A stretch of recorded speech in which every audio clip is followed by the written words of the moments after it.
Bonjour partout au Bozali na mikili vraiment na pesi biso mbote na kombo na Yesu tikete kimia na Yesu Masia oaza mokonzi ya yona ngai e wumela e fanda na kati na mitema na biso po yenda za mokonzi azaliko aza mokonzi oyo azo mériter gloire azo mériter honneur azo mériter acclamation pour la masse oyo sala pour ngana yo bien aimé dans le Seigneur.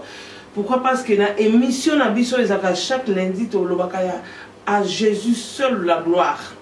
Bien aimé, ça sur on appelle ça pourquoi on lobaka toujours à Jésus seul la gloire? Parce qu'il est le seul, l'unique à mériter gloire wana parce que yende andimaki kolata nzoto ya bomoto alongole lamba ya bokonzi kuna na lola alati lamba mosali po aya kosala mosala oyo etinamaki epa ya tata atala kite lolenge akokana ki ye na papa mais asala ki volonté na ye alata elamba mosali po aya kosala mosala oyo asalaki na ekulusu na ngomba ya Golgotha oyo epesinga na yo victoire parce que na suka ayebe kosigner na makila na ye ke tout est accompli. Gloire au Seigneur et on a lobby à Jésus c'est la gloire. Et zanga wabino pasteur Fifi Daniel toujours na Katia Wilma TV o ezali place na biso toyaka ko talisa monena nzambe na oya chakati na biso na ko témoigner la parole de Dieu na o nyuso ya sala kati na biso bien aimé dans le Seigneur azan nzambe abongwanite bibelobi il est le même hier aujourd'hui et éternellement et on a zo pambola mombu na nzambe bishop bienvenue nengese oya pesinga opportunité oya koleka liboso ya bitando na biso bike pona kotalisa bolingo nzambe bien aimé dans le Seigneur tikete nzambe wana alika kozwa lokumu kembu pe masan joli ezonga toujours na mboka na ye bien aimé nazo ko inviter yo pe moto fa na ndako suite ya ba déception ya ba problème kili songolo bien aimé ko fa na ndako tetala David azaki roi lobi je suis dans la joie quand on me dit allons dans la maison de l'Éternel. Pourquoi? Parce que David a évoqué que na ndako na nzambe nde akozwa eloko oyo azana kozwa na mokili. Mais par contre David azaki roi, cela veut dire azaki na mbongo azaki na nyoso okokoza na mais motema nazaki toujours complété. Pourquoi? Parce que Jésus fallait qu'il comble motema na yemo pour avoir joie parfaite. Bien aimé dans le Seigneur, et on a pamboli nzambo apesinga ngolwana na kombo na Yesu Kristo na mwa lombango. Bien aimé, nazo senga merci na ba obata abacha ba commentaire na bango nzamba leka vraiment ko pambola biso opaza na témoignage par rapport à ma tea oya yoka na zela ya Jésus c'est la gloire na Wilma TV vraiment za malamu même ko commentaire na bas de l'écran ko tatu la monena nzambe e ko zala pena malamu po ya lobi soki owanga ni yepa ko wanga na yo liboso tata. Donc bien aimé, eza vraiment malamu na pambola biso na kombo na Yesu Christ to ki na musikate les autres zana inspiration, ainsi dit l'Éternel. Oh, Nzamba avait copé ça m'a bien aimé ma comédie qu'il envoyait sa parole et sa parole guérit. Mais dans la parole Nzamba ezo guéri kaka na physiquité ezo guéri pe na spirituel ezo guéri ba couple na biso ezo guéri bana na biso ezo guéri ba éducation ezo guéri nyoso sika surtout anomalie ezali parole de Dieu et yaka et ko restaurer. Et on tozo pambola Nzamba wana na poko lelo Père de gloire, Dieu de toute puissance, Adonai. Yahweh na eko pambola na poko le nzambe. Waneza makasi na ngai te ndenge makomi lobi. Ce n'est ni par la force ni par la puissance, mais c'est par l'esprit, dit l'Éternel. Yamona sengi na molimo mosantu ko mbape ko sunga nzambe na tanyo so na ko passer liboso bana na yo. Nzambe tika ete makila na yo ba ko zingela ga pape zinge sika oyo pe zingela bana na yo nyoso bandako na bango bisika nyoso bazota la biso na ba hôpitaux na ba homme na partout bien nzambe na bikamo Seigneur yo ba combattre à travers makila na yo kolo molimo no mo santo fond l'intelligence na biso en fait que to discerner o eza malamu pena o eza mabe to ba kula na malamu na kombo na Yesu Kristo peto lui amen amen gloire au Seigneur bien aimé dans le Seigneur. Dieu est bon banglé ba lobi God is good all the time, God is good. Yango na poko le lot na yeli biso temo ezali connaître son identité. Bien aimé dans le Seigneur, temi ya lelo ezate moko eko revendiquer eko booster yo bien aimé pour oyeba oyo zali soko zaki na ignorance ya ko yeba oyo zali. thème nabiso les allez connaître son identité. Nalinga toujours bien aimé dans les Seigneur. Kobanda toujours une explication ya ba mopo et te biso ne to ko comprendre o nzambe alinga lobela biso. Identité c'est quoi? Identité zali reconnaissance de ce que tu es. Donc identité zali koyeba oyo zali. Bien mais c'est vrai oyebi oyo zali pourquoi à partir peut-être ya kombo na yo, ya caractère na yo oyebi oyo zali. So ba bengo peut-être par exemple maman Fifi, maman Céline, oyeba que oui, ezanga wana babengi. Mais si quoi deux fois, tous au monde na kati ya maman Fifi, na kati ya maman Céline, na kati ya communauté, na kati ya société, ba Fifi baza ebele, ba Céline baza ebele, ba Josette baza ebele, ba Françoise baza ebele. Mais ce qu'on a kati na yo, tant bazo benga Fifi, to Françoise, to Céline, yo yebena que Fifi o babengi wana ezanga. Et on trouve le que connaître son identité, qu'on yeba oyozali bien aimé dans le Seigneur, to yeba otozali. Identité za oyeba ozali. Identité c'est vrai oyeba ozali.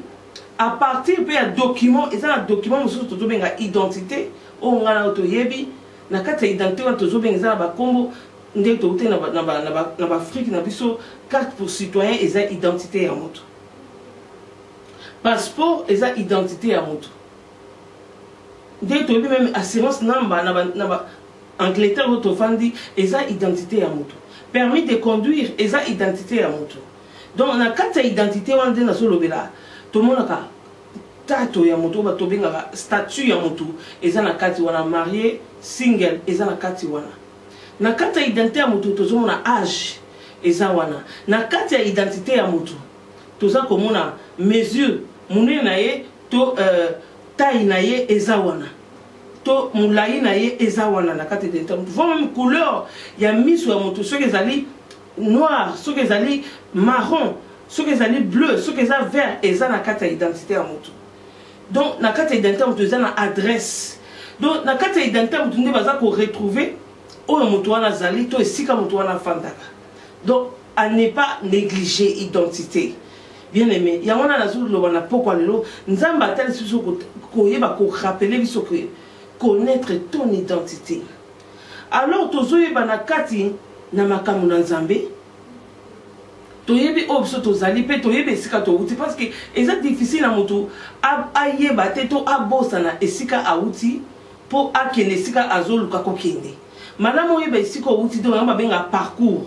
Oyebe sika uti oyebe sika ozako kena sika yoko koma oyebi même si que oyebi te sika yoko koma na ndenge ezali mais quand même itinéraire oyebi yango très important dans la vie sociale na vie na biso voire même spirituelle yango toujours à connaître son identité koyeba identité no bien aimé dans le Seigneur et ça très important surtout dans makamo spirituel parce que tout le monde bible ezotal sa biso que makamo physique eza makamo oyo uta na spirituel.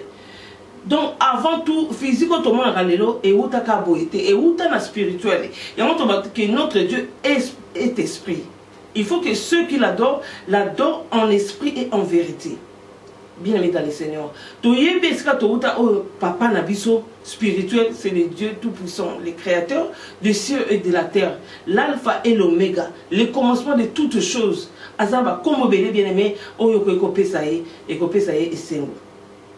Bien aimé dans le Seigneur, toyebi le sous ndenge bato mokili bazoloba ba parents baza banzambe ya se wana nde bato mokili balobi menga na yebi ke bible lobi honore tes parents, honore ton père et ta mère, tu vivras longtemps. Donc au mais na mokili tant oza ko honorer papa na yo na maman na yo ozo succès parce que na monoko na bango de bénédictions outa comme pe na monoko na bango malédiction pe ko outa mais gloire soit rendue à Dieu bible malédiction sans cause n'a pas d'effet parce que ça peut na malédiction sous parents ko lancer ka pour peut-être au sala qui m'a bien bon pas que au sala qui m'a bien mais au reconnaître que azar parents na yo ozo minimiser parents ozo dénigrer parents na yo sur azar parents o azana mutima munene était azar pe capable de maudire vie na yo mais bible lobi so koza innocent et lobi que et lobi na biso malédiction sa cause n'a pas d'effet. Gloire soit rendue à Dieu. Il y a un autre chose qui n'est qu'un balobi, parents basa banzamba c'est et ça bon côté mais basalinde batu oyo baso permettre ba pambola pour vivre longtemps par rapport au pays nzambe qui est au-dessus de toutes choses. Bien aimé dans le Seigneur, les autres connaître son identité. Luc 13. Bien aimé, la carte identité est très importante. On a mentionné donc, ce que tu as Luc 13, dans Luc 13, Luc 13, 10 à 17, na tangi na kombo na Yesu, yo pe mutu oza na liboso ya écran ozota langa bien aimé, et ozamala mupo, ozwa pe Bible na yo, otanga parce que Apocalypse, il y a une puissance dans la lecture biblique surtout, et ça la puissance mon akati. Tango yo so tanga Bible, ndenge le bina biso na mukanda ya Apocalypse. Na tangi na kombo na Yesu, Bible le bina biso, Jésus enseigna dans une synagogue jour du sabbat. Et voici, il y avait une femme possédée d'un esprit qui la rendait infirme depuis 18 ans. Elle était courbée et ne pouvait aucunement se redresser. Lorsqu'il a vu, Jésus lui adressa la parole et lui dit, « Femme, tu es délivrée de ton infirmité. » Et il lui imposa le main. À l'instant même, elle se redressa et glorifia Dieu. Mais le chef de la synagogue, indigné de ce que Jésus avait opéré, cette guérison un jour de sabbat, dit à la foule, il y a 6 jours pour travailler, rendez donc vous faire guérir ces jours-là, et non pas les jours du sabbat. Hypocrite, lui répondit le Seigneur, est-ce que chacun de vous, les jours du sabbat, ne détache pas de la crèche son bœuf ou son âne, pour les mener boire?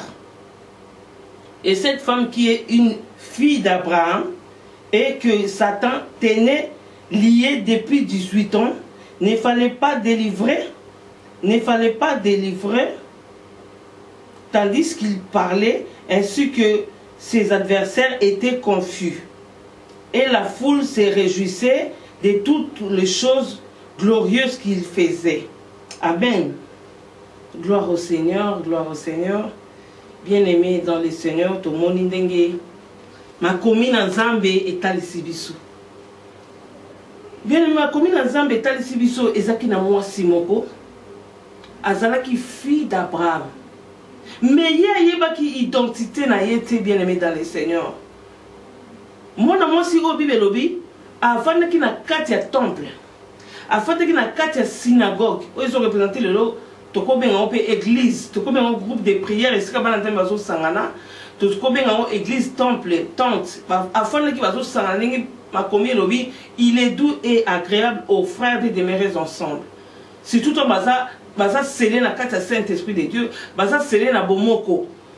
Ndengue pe, bien aimé dans le Seigneur, et zandengue, moi si oyo, azaki na kata bandeko nae, na kati ya temple de Dieu. Mais moi, je suis courbé. Cela veut dire que quand je suis courbé, je suis la difficulté bien aimée dans le Seigneur, il y a que jouir dans la planète où il y a comme planète Terre. Tout le monde a été zali, tout le monde a moyen zali. Tant que je na bana, azobota manka na situation azaki na courbé, azaki na mobali, azobota na mobali kana situation courbé, aye même pas beauté à mobali nae, aye même pas beauté à bana nae, aye même pas beauté voir même yanda kunaye, donc avec qu'on vivre ndengwana. Bible ici biso est mentionné que 18 ans, moi sur azalaki toujours na kati ya temple. Et là qu'on a tikenga bien aimé dans le Seigneur, on a sepé na moi sur wana azaki toujours fidèle.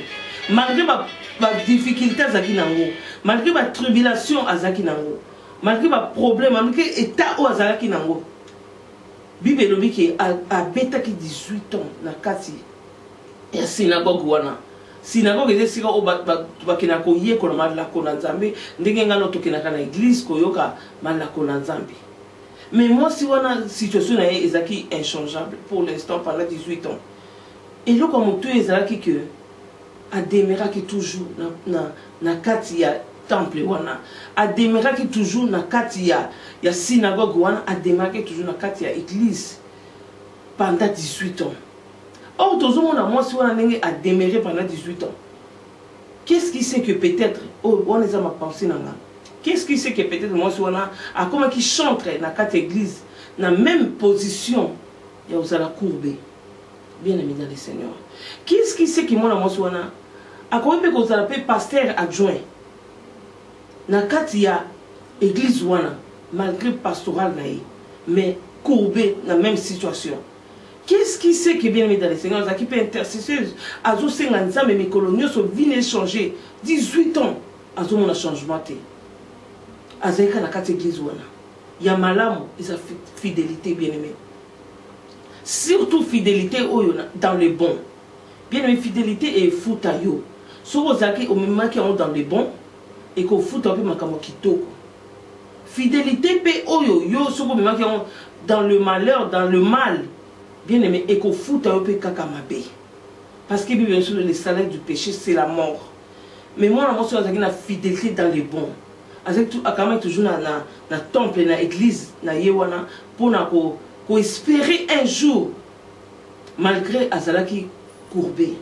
Tout le monde ici ko awa bibe ici biso esprit moko ezaki katina ye o ezaki ko rendre ye courbé. Soko tangi bien bibe le bien aimé. Voici, il y avait une femme possédée d'un esprit, possession, donc possédée, donc Elokoye est possédée et fandi katinayo, possédée d'un esprit qui la rendait infirme pendant 18 ans. Donc cela veut dire esprit wana koya ndekoya et yeko transformé vinaye et zo rendre courbé.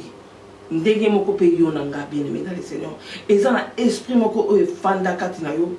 Et l'ongolaka bomoto na yo, et l'ongolaka identité na yo sans que oyeba. Ils ont rendre courbé, ils ont rendre colérique, ils ont rendre impudique, ils ont rendre yo mutuna lokuta, ils ont rendre yo nyo surtout mabe, ils ont rendre voleur, ils ont rendre méchant, ils ont rendre jaloux. Donc ils ont rendre yo mabe liboso na nzambe pe liboso na bato. Or par contre, identité na yo eza yangote. Identité na yo mwana nzambe parce que benye ba nzambe cela veut dire que notre Père est le Dieu tout puissant. Mais Bible lobi que un jour mwana mwasi oyo aye ko mona surtout tangi li sous Bible lobi na biso awa ke il ne pouvait pas aucunement se redresser lorsqu'il a vu Jésus adressa la parole. Bible lobi que un jour mwana mwasi wana aye ko mona Yesu. Mais tout le monde peut discerner, tout le monde peut analyser. Est-ce que Bible il est doux agréable pour deux frères de demeurer ensemble? C'est là où notre Dieu déverse sa bénédiction. Cela veut dire, tant que vous avez besoin de sangana, vous avez besoin de bango. Est-ce que tout le monde peut moi dans mon soleil, est-ce que le même jour, il y a sabbat, jour où on a à moi qui est sous ma scie à côté de la synagogue, des jours où on a moi qui guérison naé, azoki bénédiction naé, azoki délivrance naé. Bien aimé dans les Seigneur, laisse-moi te dire les lots. Tous en la présence en Nzambe, tous en la carte avec l'église, tous prier quand tous semble la moi moi so, promis na yo et wumeli. Mais cela ne veut pas dire que Nzambe azala wana te, non, c'est faux, archi faux. Jésus-Christ azaki toujours wana. Pourquoi nous avons fait remarquer que Yesu azalaki wana? C'est parce que Bible c'est sur notre Dieu, Jésus-Christ est l'omniprésent. Cela veut dire qu'il est partout au même moment. Tant que l'église sont les osangana, Jésus est dans la quatre églises wana. Tant que l'église moussous les osangana, Jésus est dans la quatre églises wana. Tant que l'église moussous sont les osangana, X, Y, Z, M, D, V, J. Jésus est dans la quatre églises différentes wana, asa omniprésent partout au même moment. Donc cela veut dire que l'omnipotent, il est tout puissant. Asa nzambe asa la puissance incommensurable. Donc, on peut compter puissance n'a été. Le tout puissant. À ce rassembler ma puissance, c'est ça qu'on a. Donc, il est capable de guérir. Il est capable de restaurer ta vie, de ressusciter les morts, de donner la guérison aux malades. À ça capable. Et nous, comment c'est impossible pour soi, nous avons sauté on a pour qu'on le bien aimé dans le Seigneur. Tout le monde, moi, si oyo. Bible dit un jour du sabbat.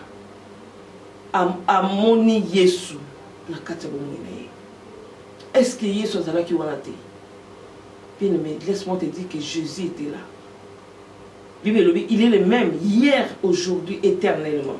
Yesu azalaki toujours. Yesu azala toujours à nos côtés. Mais biso ne te tirera attention te. Mais zaki na mukolo zaki ezaki jour na ye bien aimé oyebi ko regarder na ko voir ezelo monter moi so na ko regarder akoya ne sika miso za na ngwa ko fongama azomona voisin azomona pasteur azomona nyuso zoleka na kati ya salle ndenge ni bato balati ndenge ni bato basali ndenge ni bachantre bayembaki ndenge ni prédication elekaki mais azako regarder azako voir te azako mona Jésus te mais et comment qu'il a un jour il fallait qu'il voir ndé ici comme il a vu Jésus entrer dans la synagogue a moni Yesu bien aimé à côté. Et ça qui joue à révélation là, et ça qui joue où il y a mon qui a compris que ça c'est Jésus. Sauf dans la Bible, pourquoi? Parce que la Bible est sûr que Jésus-Christ est le chef de l'église. Amen. Yesu a chef de l'église bien aimé dans le Seigneur. Azala qui toujours on a, Azala qui on a contrôlé la situation. Mais qui t'a biso de toujours réaliser tes présences à Jésus quand tu n'as pas moyen d'abisso. Le col appelle moi si à réaliser que Jésus a toujours mais un jour où on a ça va avec réaliser. Alors tant moi si on a réalisé qu'il y a tant miracle naé et c'est produit qui. Tant on comprendre que Jésus-Christ est bien aimé. Miracle c'est réalisé qui mon colwana. Ndenge mko yoso tala bien aimé. Vous avez promis sérieux, vous avez une église, vous avez une vie à prière, vous avez tout. Vie dans la situation qui changer comment? Situation dans la finance, c'est ça qui est haut et les bas, et qui se dégradé. Nous avons évité sur les liens en famille, tous les années. Situation qui bota dans la bande, on a pas la kate, babota kate. Seigneur, on a évité sur les animés, nazali servante nayo, nazali serviteur nayo. Seigneur, et ça nini. Nous avons même pasteur. Mais nazo botate, nazo balate, nazo comprendre tes années. Malade Dieu quand même n'a pas 18 ans, plus même. Seigneur, mais nazo joie guérisonté. Mais démarrer toujours la présence de Nzambe. Moi c'est oyo. A démarrer qui la présence de Nzambe bien aimé. 3 points d'avis soit souligner les lots. Et allez premièrement devenir rendre. Toujours mona. Même l'homme est né bon, mais c'est la société qui le rend mauvais. Ndenge mon père Nzambe ta wa sali moto. Bible lobi na 6e jour tant a créé moto. Bible lobi a sali na son image et à sa ressemblance et puis à ce qui c'est lobi très bon. Nzambe ta wa sali ba nyama, a sali ba mbisi ba nini lobi tout était bon. Mais tant a commis a sali moto lobi très bon. Mais toujours mona ba tout baza ba infirme bazali, ba handicapé bazali. Baba bazali toujours mona bana ba mongol bazali bien aimé ezate ndenge za masala ki bana wana ezali nde mokili nde za ko rendre bango de un esprit oyeye et posséder bango ba commander wana parce que nzambe na biso a na droit ya erreur te nzambe ozo mono to sambelaka au Jésus-Christ de Nazareth. Pourquoi? Parce que a l'omniscient au-delà de la connaissance, au-delà de la science et intelligence. Et ce que le docteur Basuka ya kasali, bien aimé dans le Seigneur. Docteur cause à un PhD naé. Doctorat naé a commis à côté laboratoire à sali qui soit éviqué qui si o yonde a obik sa moto bou a na traité dans d'autres moto. À sa grande surprise moto la kuta kufi. Mais notre Dieu n'a jamais échoué le procès. Notre Dieu a échoué jamais bien aimé dans le Seigneur. À Jésus c'est la gloire. Nous avons un côté sur les lots. Bible ici ceux qui sont à côté. Moi, je n'ai remarqué à tali, à fixer, à voir, à montrer que ça c'est Jésus. Dans le contexte de mon nom, Yesu et Salemi, Yesu a délivré mon soin. Dès que on a que esprit où ils sont pour rentrer. Moi, c'est qu'on rentrer toujours courbé. Mais bien aimé dans les Seigneur, tu es capable de chasser cet esprit. Tout ça capable, dans Luc 10, 19, je vous ai donné le pouvoir de marcher sur les serpents, sur les scorpions et sur toute puissance de l'ennemi, et rien ne pourra vous nuire. Et voici le miracle qui accompagneront tous ceux qui auront cru au nom de Jésus. Tout, excepté personne bien-aimée. Le pasteur, les évangélistes et l'apôtre, les prophètes, on soit à croire, on soit endimé, on soit dans la foi. Miracle kolandaye, bien aimé dans les Seigneur. Miracle kolandayo, yon tous en a condiment. Alors, esprit wana toza na makasi na capacité bien mais ya ko benga na yango. Esprit ya maladie za kati na yo. Esprit ya retardement za kati no bien mais ya stérilité. Ya célibat. Ya folie. O za kati no bien mais o za capable ya ko benga na yango. Na kombo na Yesu na pourquoi le bien aimé. Voilà ça qui premier point na biso. Deuxième point na biso zali réaliser la présence de Jésus. Bien mais tozo ke ne ba église tika na lo balelo tout à l'heure on entend sur na ba ndeko nanga. Lelo bana nzambe bazo ke l'église pour comme loisir. Ndeti mo distraction moko boye eloko osala ndako ezate routine. Ozo ke le katiko ke ndene ozo révélation. Bible ici soko tu Siméon azo ke révélation à côté ma pour na église. Siméon lo bingana ko kufa te. Jusqu'à ce qu'il a rencontré un bébé ou un Jésus ou un botami à Jérusalem. Averti par le Saint-Esprit, Simeon a télé, pourquoi parce qu'il a averti. Bien maintenant, tout ce qui est l'église, tout ça, tout a averti. Tout ça, tout a préparé. Ndenge David a dit, azalaki préparé, azalaki na sengo zo uta na ndako, tant bazo yebisa toke na ndako na Nzambe, maman David a lati sengo. Pourquoi parce qu'il a une révélation. Mais biso le tout ce que l'église sans révélation bien aimé dans les Seigneurs. Tout que l'église pour la retrouvaille. Tout que l'église pour que ne kokutana na bato kokutana kala pour na show off ko la tsenge na tsali maquillage ndenge na lati la mbandi na chimanzaka nanga ndenge na lati talon dam nanga bon na éviter ndenge ni voix na ngisa ndenge na yembaka comment est-ce que na sambelaka bien aimé mais les bosso na nzambe est-ce que toujours kutana nzambe est-ce que toujours mit nzambe na de l'église to que na bien aimé l'église est comme une routine. Et on a pointé, il y a qu'à réaliser la présence à Jésus na kati na mitema na biso. Ndenge moko na moi, ce qui a bêta qui 18 ans na yewana, c'est parce que ça qu'on réaliser que Jésus est qui wana. Mais gloire soit rendue à Dieu parce que nzambe na biso pe, so zo luke na kata fidèle na ba na ebandeli. O comment na ya ko mimoni ça? Parce que c'est un Dieu qui se révèle. Gloire au Seigneur. Bien aimé dans les Seigneurs, moi si wana kutana na Jésus, situation na échanger qui. Troisième point, Nabiso Ezali, toujours examiner les gens tout autour de toi. Bien aimé, que toujours sangala, oui, c'est bon, c'est bien. Mais il faut toujours examiner, il faut toujours le recueillir, moutuni aux autres tambouranaï. Moutuni oyo zalakanaï, moutuni o liakanaï, moutuni o melakanaï. Wanda le rotoyotoye bakatuto tchaka pekate. Moutuni soyo komona.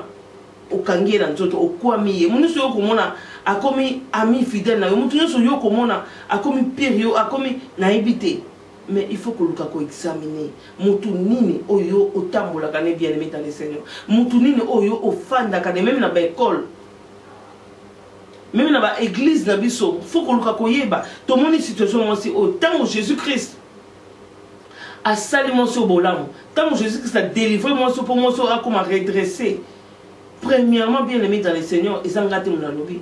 Voir même un sacrificateur, un chef à temple, bangon de moutou déjà, protestant qui na guérison, moi, aussi, y compris même na bandimi, fidèle au bazar qui va sévérité parce que bango ba yeba qui est loi ezali na mokolo saba, le comment ko sala matin.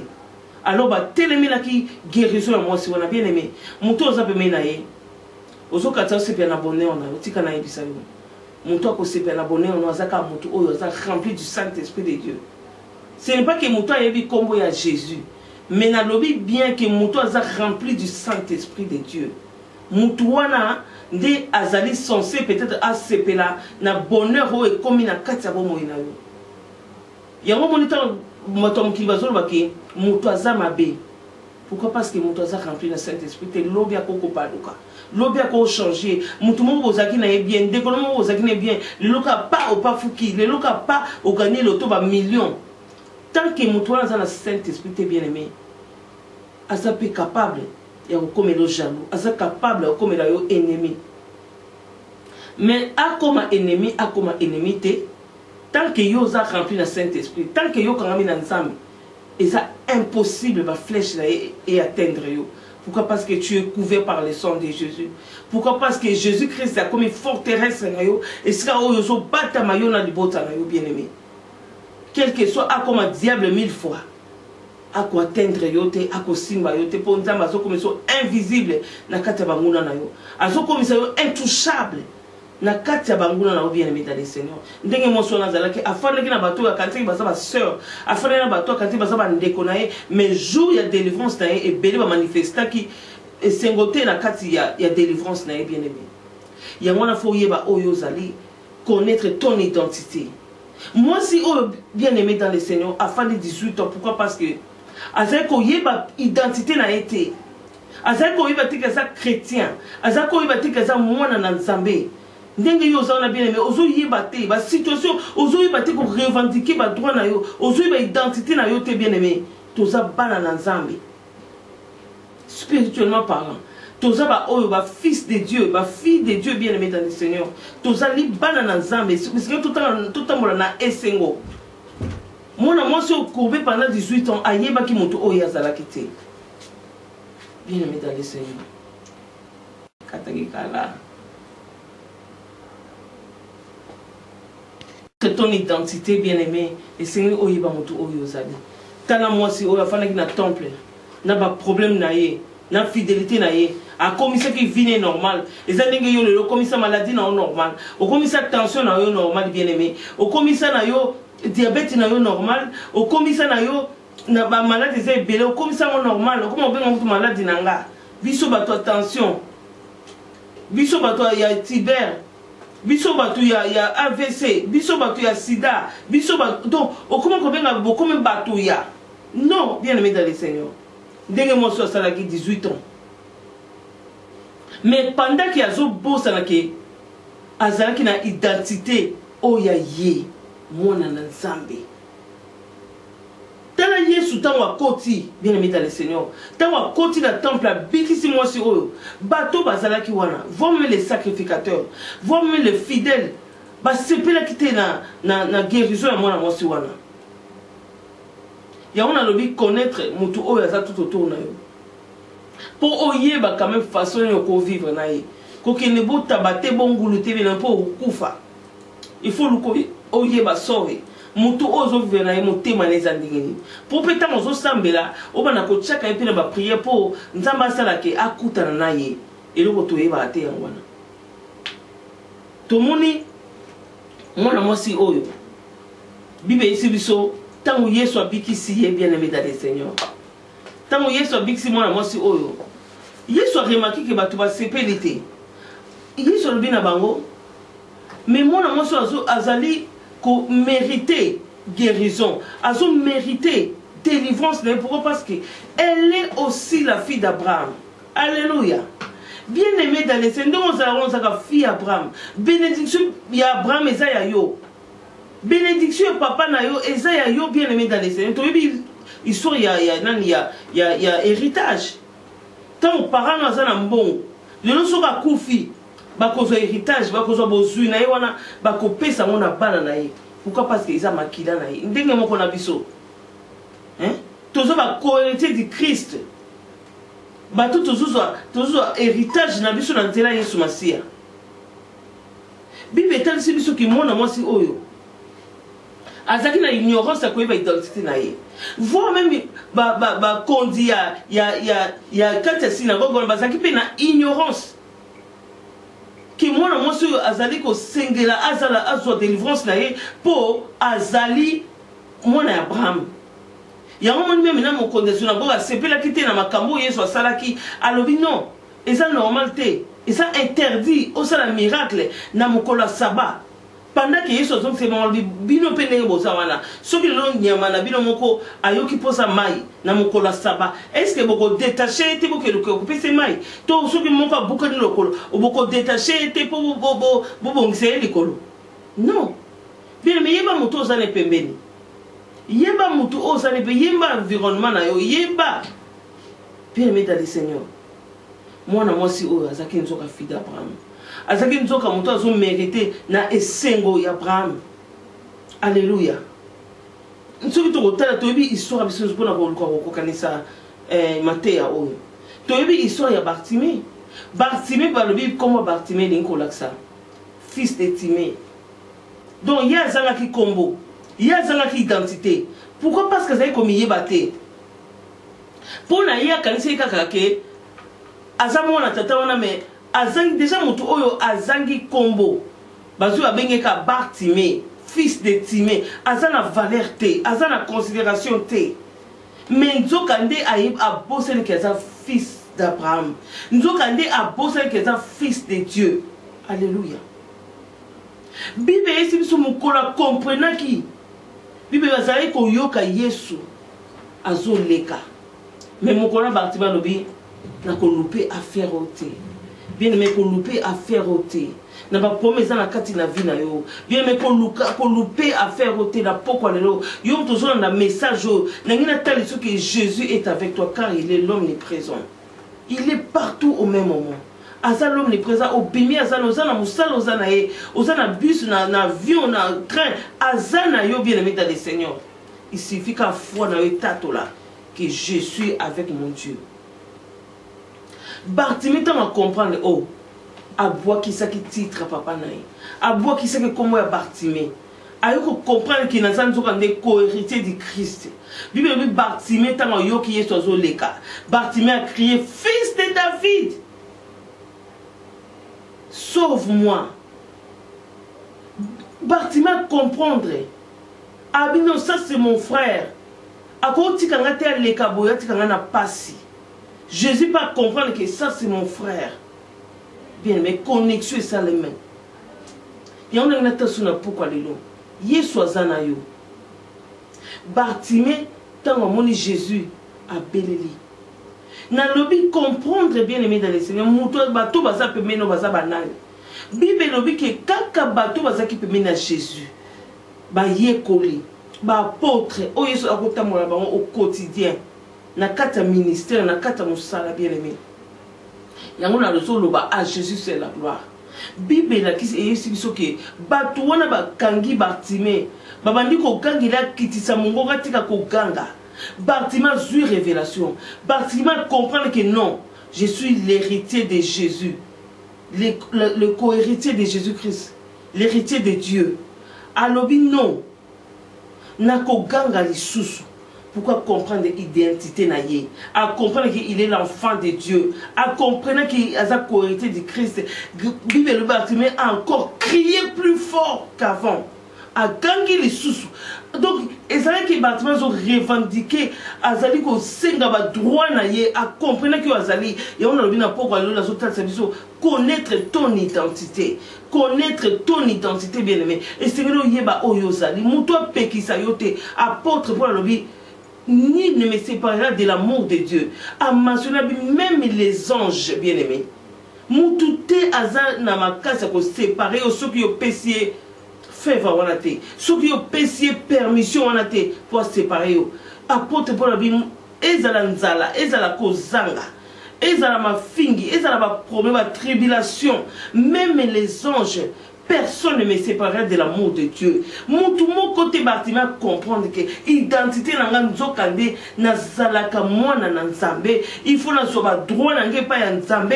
Il faut na soba droit na pas Jésus Christ. Oazo leka na ko lâcher à faire ôter. Bartimée a encore crié. Atala ki bato bazo pekisa été. Atala ki ba titre na bango te bien aimé. Yango na zo belon ah Jésus c'est la gloire. Et c'est que na biso tout tale la nzambe. David a dit, je lève mes yeux vers les montagnes. Joshua le ne regarde ni à gauche ni à droite. T'allais dans le Zambie. Amen.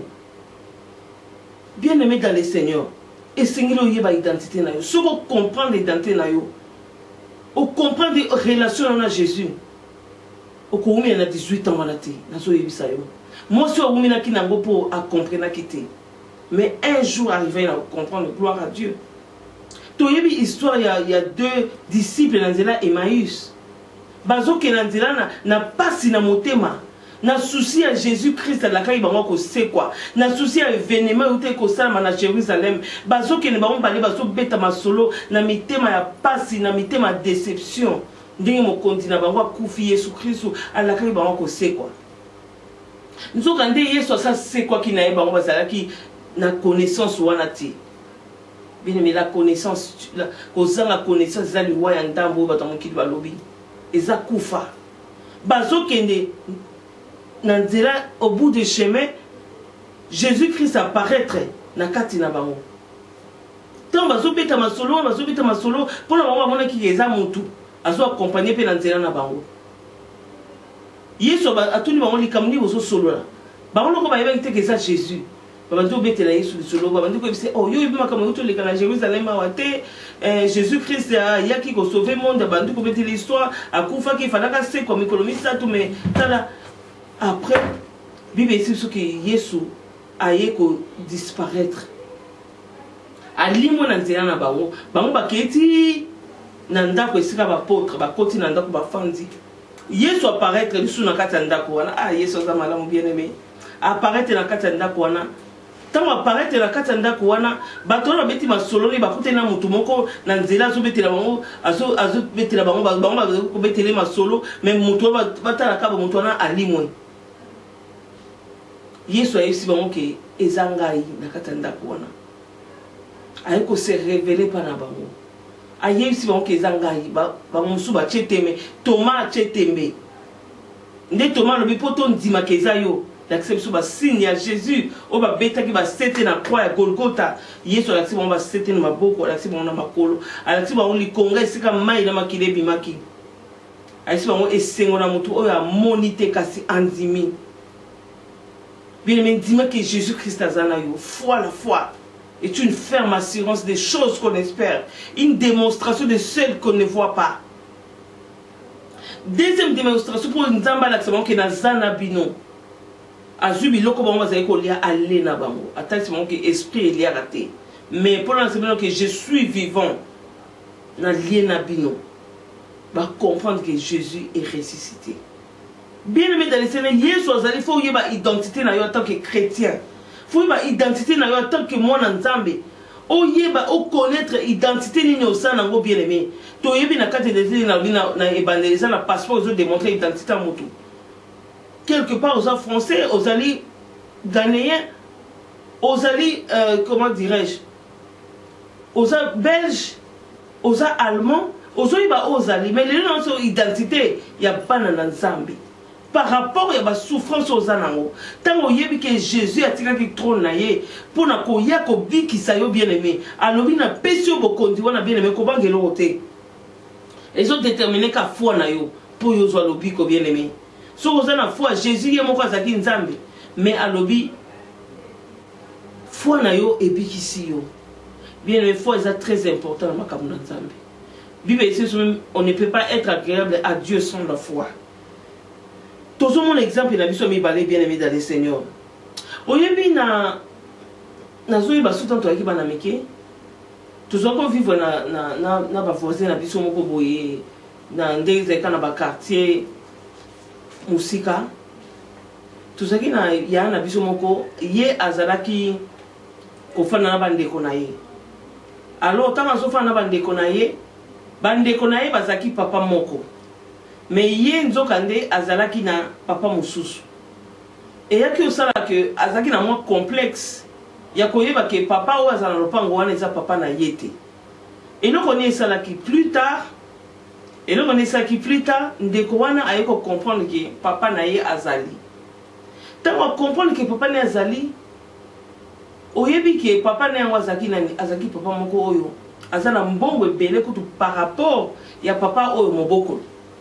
Mais tant qu'on comprend bien aimé dans les Seigneur, il y a ce qui ndeko wana alata ki susu esengo alata ki gloire donc à comprendre que même comme vous avez porté il y a papa mobokoli et ça qui plus honoré que combo non combo papa nae vrai papa nae ça qui plus honoré que combo papa o ya mobokoli.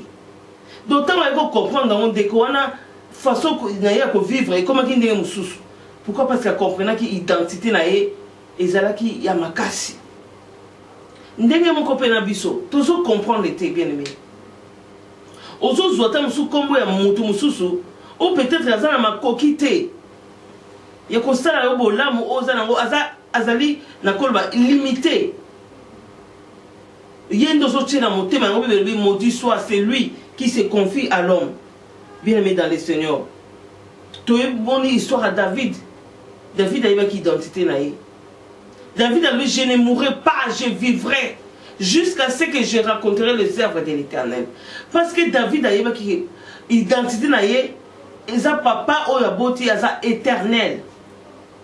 Alors je ne mourrai pas, je vivrai. Bisoba nanzame toku fakate. Ton écarté na vie mususu, vie éternelle, vie spirituelle. Toku fakate toki na ndeko kuta na papa na biso ko lien na mesa moko. Bien aimé dans le Seigneur. Yango na lingi na poko lo yo o connaître ton identité.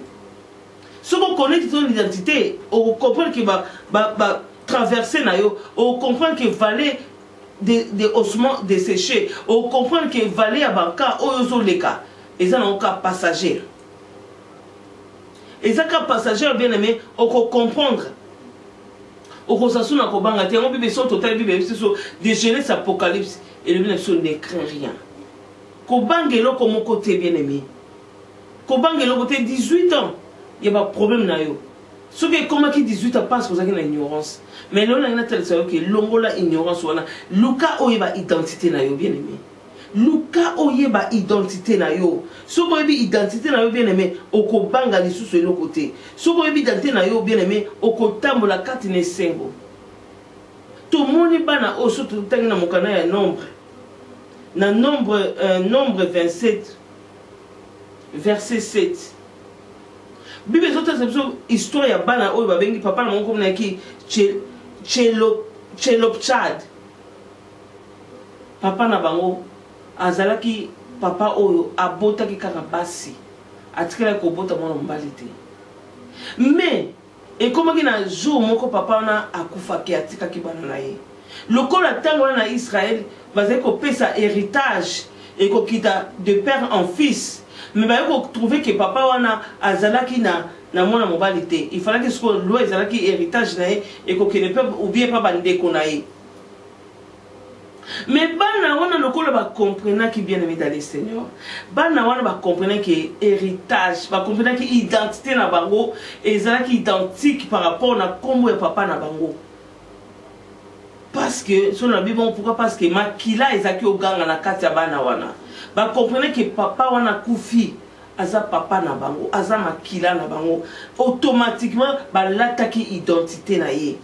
Même si ba lobi que ou bien biso to batamu que la plupart bon les autres dépendent de la bamboka. Ba o ba landara côté papa patriarcat. Mais patriarcat sont tali pe bébé les dans les années ou même kala depuis na temps ya Moïse. Même na depuis Nzambe, pour Nzambe a pesa pouvoir toujours na bana mibali.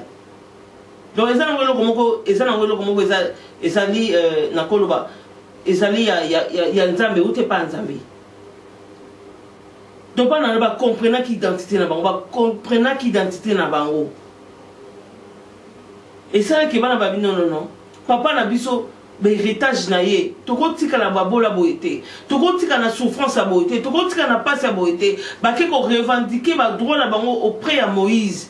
Ba ke ko bisa Moïse. Papa na biso akufi etiki ba bien belé. Mais comment biso to bana na ye o toza makila na ye tokoki te ko hériter biloko papa na biso. Mais Moïse le cas qui serviteur de Dieu. Aiba ki eloko no sofa ki na makolo nzambe ko ki ne ko senge pa nzambe. Yango na bien aimé dans le Seigneur. Li kamyo so zanango même si avokina okena bani na ba bureau administratif. Okende wapi bandana no pa nzambe bango bayaki pa mutu na nzambe bakenaki pa nzambe kokende pa nzambe lelo ata Moïse azate ezape moko oyo nzama kotal so basala nzambe ya malamu bazali même esika ba pasteur mabe bazali ba pasteur malamu bazanga raté esika ba prophète malamu bazali ya mabebe bazanga raté soki pe omonite mabolongo na yo moko po yo moko nano oza pasteur ya vie na yo soki omoni kozana kati na kondima ozotamola kati na kobanga nzambe au bout qui m'a bolongo nzamba kotali so chemin ni yokolanda. Tout le monde bien aimé dans le Seigneur. Moïse qui aussi n'est pas nzambe. Nzambe a changé loi bien aimé dans le Seigneur. Kaka pona bana wana.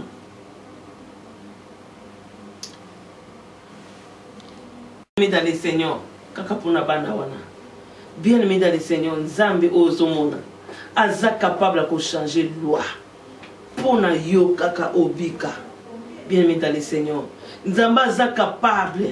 Il y a utiliser médecin mon quoi côté dans laboratoire a sali ba chimie na ye bien aimé asali ba mélange moko na kati wana apesi mayele uniquement ka pona symptôme oyo za nango uniquement ka pona maladie oyo za nango nzambe aza capable ya kochanger situation balobi mokanda bazopesa susu te mpo Congo Tshisekedi azwi place opposition ezwi place bien mais nzambe wana okei pa agent ya immigration apesi yo mokanda il est capable aza capable ya kochanger ba situation Bible il change le rocher en étang libanga monene nzamba bongo libanga on ekomi pété et boti mai na kati batu ba meli bazwi kimia le roc en source donc il est capable de le changer pour Azan Zambi il est tout puissant l'omnipotent bien aimé dans le Seigneur Bible ici subana on a Tchad nzamba change la loi Moïse tanga wuti nzamba yebi se pesa bango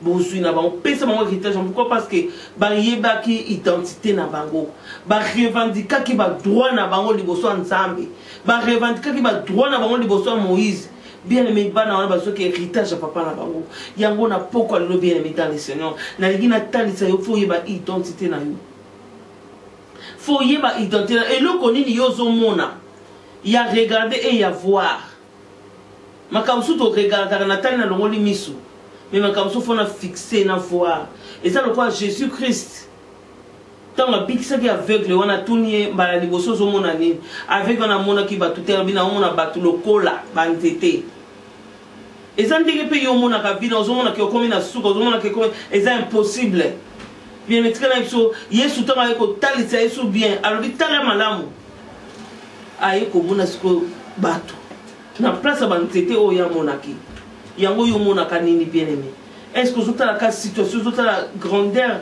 ozota la ampleur ya likambo na yo ozomona nzamba ko moki mais soko tali munena nzambe o comprendre que likambo na yo eza kutu poussière liboso nzambe parce qu'il est le créateur